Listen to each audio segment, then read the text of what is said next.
Saya tak mampu nak cerita tentang kehebatan ayat ini. Ayat firman Allah semua hebat belaka. Tetapi pengalaman saya sendiri dan pengalaman orang yang datang bercerita kepada saya. Pak cik, mak cik, orang yang begitu, orang begini. Kalau saya pergi ceramah, ramai yang datang cerita satu persatu.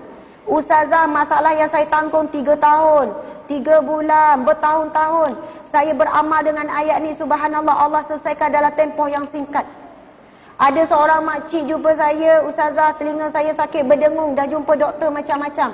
Alhamdulillah, lebih kurang seminggu beramal, yakin betul dengan ayat ni Allah bagi sembuh. Seorang pakcik jumpa saya menangis-nangis, orang tua umur 60 lebih. Ustazah menangis-nangis, saya kata, kenapa pakcik? Ustazah, tolonglah sebarkan ayat tersebut. Pakcik alami masalah sekian-sekian, alhamdulillah 3 minggu masalah selesai. Ustazah, pakcik kerja jadi driver, bawa driver lah, bawa van ke macam tu lah.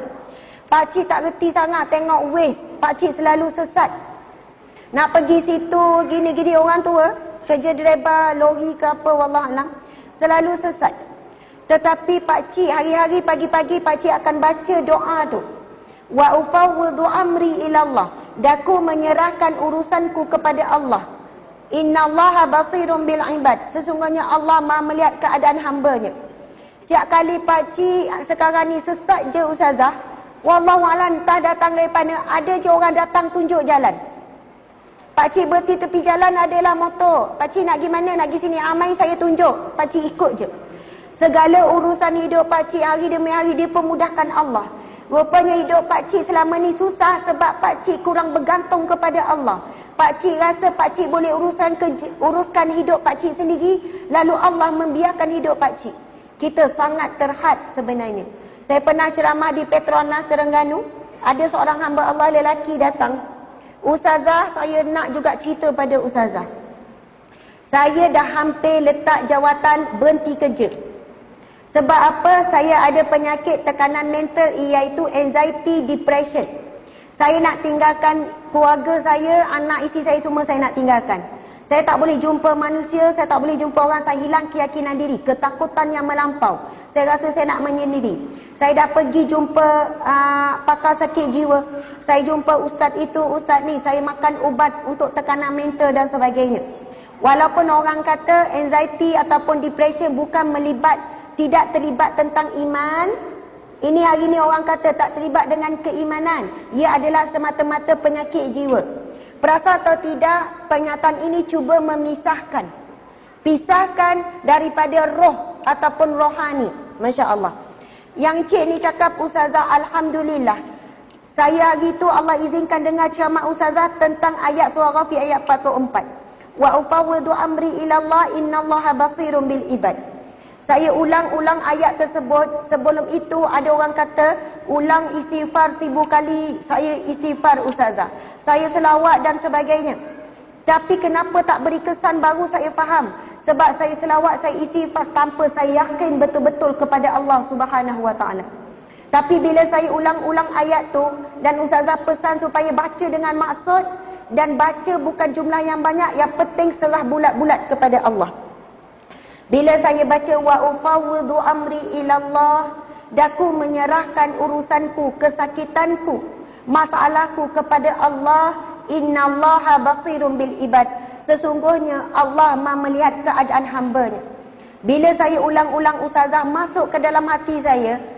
Doktor pakar sakit jiwa, dia cuba rawat saya, tapi dia tak tahu bagaimana sakitnya saya. Saya terangkan, dia memang faham, tetapi dia tak boleh rasa apa saya rasa. Isteri saya menangis tengok saya sakit, tetapi isteri saya tak faham bagaimana saya sakit. Tak tahu nak cerita bagaimana perasaan saya. Tapi bila saya sebut innallaha basirun bil ibad, sesungguhnya Allah Maha melihat keadaan hamba-Nya, ketika itu saya boleh rasakan Allah sangat memahami saya. Tuan-tuan, puan-puan sekalian, sakit, sedih, sempit yang kita rasa dalam hati kita, Allah exactly boleh rasa, boleh tahu, boleh faham apa yang kita rasa.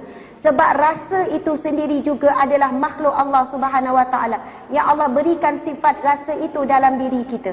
Bila kita sebut innallaha basirun bil ibad, Allah Maha melihat, Manusia boleh lihat kita sakit, doktor boleh bagi ubat untuk kurangkan kita sakit, tapi doktor tak boleh rasa sakit yang kita alami. Tapi Allah betul-betul boleh rasa. Allah betul-betul maha mengetahui. Bukan Allah rasa, tapi Allah mengetahui bagaimana sakit kita. Jadi ayat itu sebenarnya ia membantu kita tawakal penuh kepada Allah Subhanahu Wa Taala. Di sana ulama menyebutkan selama mana seorang hamba berdoa dengan yakin kepada Allah, tak ada ragu-ragu sedikit pun, selama itu doa pasti akan dimakbulkan oleh Allah Subhanahu Wa Taala. Masalah kita hari ini, contoh kita berdoa, ya Allah, berilah hidayah kepada suamiku agar dia pergi solat berjemaah 5 waktu di masjid. Tapi terlintas dalam hati kita, ada harapan ke? Faham tak? Kita ada rasa ragu-ragu.